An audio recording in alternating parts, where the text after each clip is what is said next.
छात्रों good morning. आज हम आपको कक्षा 8 में तीसरा पाठ संश्लेषित रेशों के बारे में अध्ययन कराएंगे। कल हमने पॉलिएस्टर के बारे में अध्ययन किया था कि जो पेट हैं तो एक प्रकार की पॉलीएथिलीन टर्टलेट है। ये पॉलिएस्टर है, एक बहुलक है। इसका उपयोग बोतल, बर्तन, फिल्म आदि बनाने में किया जाता है। चारों ओर अपनी दृष्टि घुमाने पर हम देखते हैं कि पॉलिएस्टर से जो निर्मित वस्तुएं होती हैं उनमें पॉलीकोट, पॉलिएस्टर ये होते हैं। पॉलीवूल, पॉलीकोट में पॉलिएस्टर और कपास होता है। पॉलीवूल में पॉलिएस्टर और ऊन होते हैं। आगे अपना आज का जो टॉपिक है एक्रेलिक।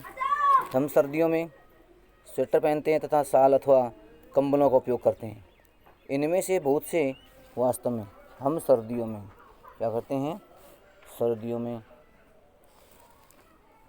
सर्दी की ऋतु में स्वेटर पहनते हैं। तो जो स्वेटर पहनते हैं वो किससे बनती है? ऊन से बनती है। और इसमें कुछ और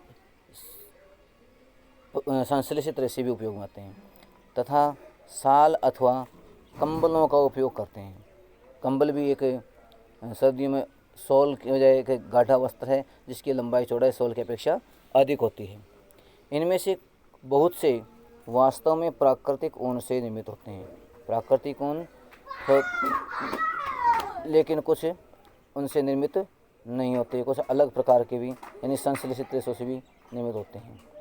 यद्यपि वे ऊन के सदृश दिखाई देते हैं, वे अन्य प्रकार के संश्लेषित रेशों से तैयार किए जाते हैं। दूसरे प्रकार के रेशे होते हैं उनसे ये तैयार किए जाते हैं जो एक्रेलिक कहलाता है। क्या कहलाता है? ये एक्रेलिक।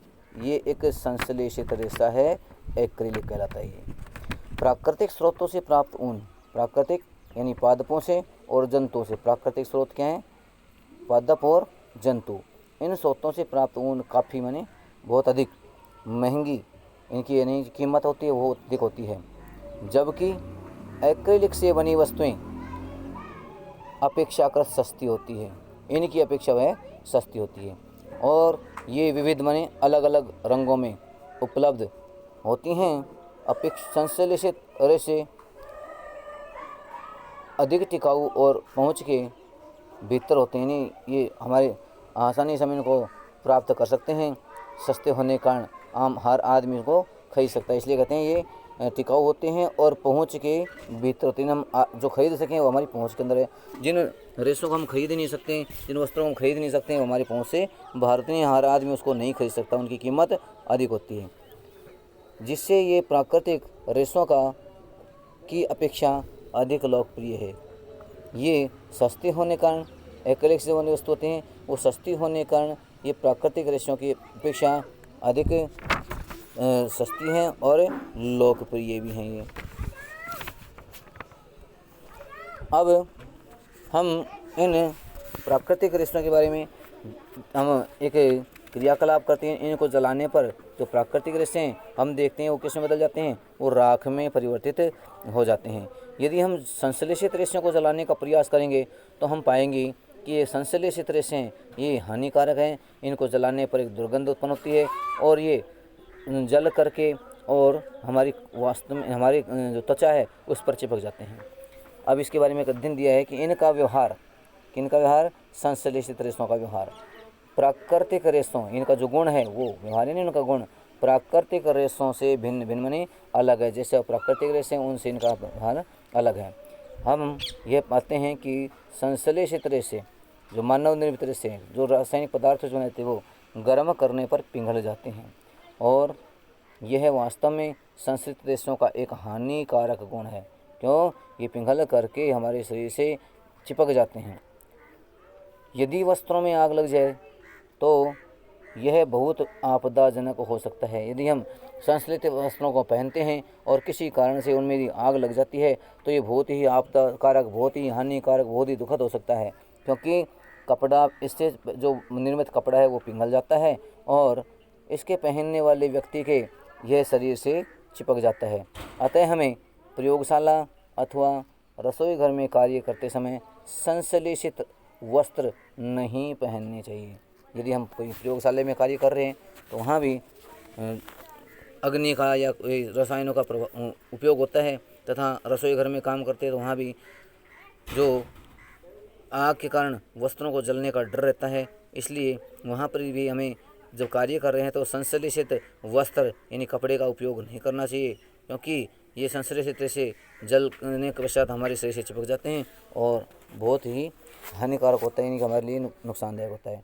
अब एक पहेली है, वो कुछ प्रश्न कर रही है। ओहो, अब मैं समझी कि मेरी माँ रसोई घर में काम करते समय पॉलिस्टर बने वस्त्र क्यों नहीं पहनती। अब पहेली को इस बात से समझ में आ गया कि उसकी माताजी रसोई में काम करती है तो उसमें पॉलिस्टर से बने वस्त्र नहीं पहनती, क्योंकि पॉलिस्टर क्या है, एक पॉलिस्टर संश्लेषित रेशा है और इससे ये पहन कर यदि वो रसोई में काम करती हैं और ये किसी कारणवश से वहाँ अग्नि या आग लग जाती है तो वह शरीर से चिपक जाएगा और भयावह स्थिति हो जाएगी। इसलिए वह इसके बचाव के लिए सूती वस्त्र ही जब रसोई में काम करती हैं तब वो पहनती हैं। अब सभी जो संश्लेषित रेशे हैं वो पेट्रोमूल के कच्चे माल, सभी संश्लेषित रेशे पेट्रोमूल के, पेट्रोलियम होते हैं, पेट्रोलियम मूल के कच्चे माल जो पेट्रो रसायन कहलाते हैं। क्या कहलाते हैं? पेट्रो रसायन। जो पेट्रोलियम मूल, पेट्रोलियम जो कच्चा तेल होता है उसे पेट्रोलियम कहते हैं, जिनसे हमें मोम मिलता है, और पेट्रोल, डीजल, नेफ्ता, बिटुमेन, स्नेहक तेल और पैराफिन मोम, ये चीज़ें मिलती हैं। ये किससे मिलती है? कच्चे तेल से मिलती है। इसके रासायनिक वो उसका जो ना परिष्करण द्वारा परिष्करणशालाओं में इसका परीक्षण किया जाता है। अलग अलग तापमान पर इनसे ये पदार्थ प्राप्त होते हैं। तो इन्हें क्या कहते हैं? पेट्रोरसायन से विविध प्रक्रमों द्वारा तैयार किए जाते हैं। जो संश्लेषित होते हैं ये पेट्रो रसायन होते हैं, पेट्रोलियम पदार्थ से प्राप्त होते हैं, उनके रासायनिक उपचार द्वारा तैयार हैं। संश्लेषित रेशों के गुणधर्म दिए हैं। हम संश्लेषित रेशे में कुछ गुण हैं, जैसे संश्लेषित से अद्वितीय गुण वाले, नहीं में ऐसे गुण हैं जो दूसरे चीज़ों से अलग होते हैं। अद्वितीय, जिसके समान कोई दूसरा नहीं हो, होता है अद्वितीय गुणों वाले होते हैं। जो इन्हें परिधान सामग्री, किसमें? परिधान कहते हैं। जो वस्त्र हम पहनते हैं, उन्हें क्या कहते हैं? हम परिधान कहते हैं। परिधान, पहने जाने वाले वस्त्रों को परिधान कहते हैं। तो परिधान सामग्री हेतु लोकप्रिय बनाते हैं। संश्लेषित रेशे ये इनकी जो सामग्री है वह लोकप्रिय है, और लोकप्रिय होने साधारण रूप से ये संश्लेषित रेशे महंगे नहीं होने के कारण आम आदमी की पहुंच में हो जाते हैं, और इनसे जो बने हुए वस्त्र होते हैं वो लोकप्रिय होते हैं, सस्ते होते हैं और चलाऊ होते हैं। और इन्हें सामग्री, जो इसके बनाने की जो सामग्री होती है हेतु लोकप्रिय बनाते हैं। ये शीघ्र सूखते हैं। ये यदि भीग जाए कपड़े किसी कारणवश तो जल्दी ही सूख जाते हैं। ऊपर दिया है, कल्पना करिए कि आज वर्षा का दिन है। कैसा दिन है? ऊपर एक लाइन दी है, कल्पना करते हैं कि आज किसका दिन है? वर्षा का दिन है। और वर्षा का दिन होने से आप क्या करते हैं? छाता लेकर के बाहर जाते हैं। तो ये छाते में जो ऊपर कपड़ा होता है वो अधिकतर संश्लेषित रेशे का होता है। क्यों? यह पानी को कम सोखता है, और इसमें पानी जो पड़ता है वह पानी ऊपर की सतह से इकट्ठा होकर के जो छतरी की आकृति होती है वो ढालनुमा होती है, और पानी अगल बगल में जो ताड़ियाँ होती है वहाँ से एकत्रित होकर के बगल में गिरता रहता है। तो संश्लेषित रेशे अद्वितीय गुण रहते हैं। इनसे बनी सामग्री लोकप्रिय होती हैं। ये शीघ्र सोखते हैं, यानी बहुत ही जल्दी सूख जाते हैं। सूखने का कारण क्या है? ये पानी नहीं सोखते हैं इसलिए जल्दी सूख जाते हैं। दूसरा है अधिक चलाऊ होते हैं।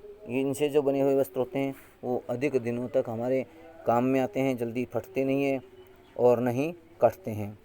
जो प्राकृतिक ऊन होती है उनमें यदि हम अपने संदूक वगैरह में कहीं रख देते हैं, अलमारी रख देते हैं और अधिक समय तक उनको नहीं देखते हैं तो उसमें प्राकृतिक रूप से कीड़े लग जाते हैं और हमारे ऊन को काट देते हैं, वस्तुओं को काट देते हैं। इसलिए हम उसमें नैप्थलीन की गोलियाँ, कपूर की गोलियाँ आदि रखते हैं ताकि उसमें कीड़े न लगे और हमारे वस्त्र सही सलामत रहें। ये कम महंगे होते हैं और सस्ते होते हैं। कम महंगे मतलब ये सस्ते होते हैं, आम आदमी की पहुंच में हो जाते हैं, ये आसानी से उपलब्ध होते हैं। ये जो वर्तमान में हम पेट्रोलियम रसायन से जो पदार्थ प्राप्त हो रहे हैं इनके परिष्करण द्वारा, तो भी ये वर्तमान में उपलब्ध हैं और ये आज सभी को आसानी से उपलब्ध हो जाते हैं, मिल जाते हैं। और रख रखाव, इनका जो रख रखाव है वह भी सुविधाजनक होता है। कैसा होता है? सुविधाजनक होता है। सुविधाजनक का कारण क्या है? इनको ये कटते नहीं हैं, इनमें हम चाहे जहाँ भी रख दें कि ये खराब नहीं होते हैं। खराब नहीं होने का जो कारण है, इसका कारण ही है कि हाँ इनको अधिक समय तक उपयोग में ले सकते हैं। अब इसके बाद अपना एक क्रियाकलाप दिया है, उसमें बताया गया है कि 2 कपड़ों के टुकड़े लेकर के और प्रत्येक को लगभग आधा मीटर वर्ग का हो। वर्ग का मतलब होता है आधा मीटर लंबाई, आधा मीटर चौड़ाई होता है वर्ग। एक आयत होता है, एक वर्ग होता है। आयत की आमने सामने भुजाएं बराबर होती है, लंबाई चौड़ाई में अंतर होता है, लेकिन वर्ग की सभी भुजाएं कैसी होती है? एक समान आकार की होती है, समान होती है। और इस प्रकार का हम कपड़े लेकर के इनमें से एक प्राकृतिक रेशे से निर्मित होता है और दूसरा संश्लेषित रेशे से निर्मित होता है। इस प्रकार का टुकड़े लेकर के इन टुकड़ों के चयन में हम अपने से जो बड़े हैं उनसे हम सहायता ले सकते हैं, या हो सकता है आपको भी मालूम हो तो आप उसके अनुसार भी आप कर सकते हैं। टुकड़ों को बीकर या बाल्टी में लेकर के पानी लेकर उसमें भिगो देते हैं जिसमें बराबर मात्रा में पानी भरा हो। 5 मिनट बाद कपड़ों के जो टुकड़े हैं उनको पात्रों से निकाल कर लेते हैं और धूप में फैलाते हैं। तो हम देखते हैं कि प्रत्येक पात्र में जो शेष जल है उसके तुलना करते हैं। तो हम देखेंगे जो सूती वस्त्र था उस पात्र का पानी कुछ कम, यानी उसका पानी कम हो गया, और जो संश्लेषित था उससे बने वस्त्र जिसमें भिगोया था उसके पानी में बहुत ही कम फर्क पड़ा, यानी वह पानी कम सोखता है। जबकि सूती वस्त्र होता है वह प्राकृतिक रेशों से बना वस्त्र होता है वह अधिक मात्रा में पानी सोखता है। तो ये क्रियाविधि बताती है कि ये पानी कम सोखते हैं, इसलिए जल्दी ही संश्लेषित सूख जाते हैं। छात्रों, आज का अपना टॉपिक इतना ही है, शेष हम कल पढ़ाएंगे। तब तक के लिए आपको धन्यवाद।